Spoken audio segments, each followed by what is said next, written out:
గాల్వే Krishna agriculture use చేసే రైతులందరికీ నమస్కారం అండి.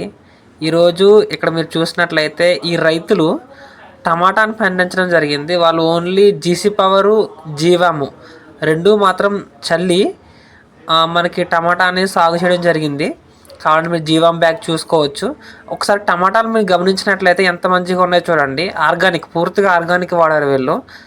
ఎటువంటి రసాయన మందులు కూడా యూజ్ చేయలేదు పంటకి. ఈరోజు చూసినట్లయితే టమాటా పాదు చూసినట్లయితే ఎన్ని టమాటాలు పండినాయో. నెక్స్ట్ ఏంటంటే అవి ఎక్కడ కూడా ఎటువంటి మచ్చ కానీ, ఎటువంటి మరక కానీ ఎటువంటిది లేదు. పురుగు కూడా ఈ టమాటా సాగుకి రాలేదు. కాబట్టి మీరు ఒకసారి చూసుకోండి. అంతేకాదు, ఈ రైతులు ఎవరైతే ఉన్నారో వీళ్ళు ప్రతి సంవత్సరం టమాటా సాగు చేయడం జరుగుతుంది. టమాటాతో పాటు పూల తోటలో కూడా వీళ్ళు సాగు చేయడం జరుగుతుంది.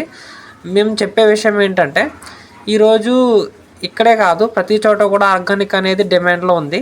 ఈ టమాటా సాగు కాకుండా ఇంకా మీరు చూసినట్లయితే ఈ పూల మొక్కలు కానవచ్చు, టమాటా పాదు ఒకసారి చూడండి. ఒక్కొక్క పాదు మీరు చూపిస్తే మీరు నంబర్, ఎందుకంటే చాలామంది ఒక పాదు చూపించాము అని చెప్పి అంటారు. ప్రతి ఒక్క పాదులో కూడా టమాటాలు గుంపులుగా చాలా మంచిగా గుత్తులుగా మీకు పెరగడం జరిగింది.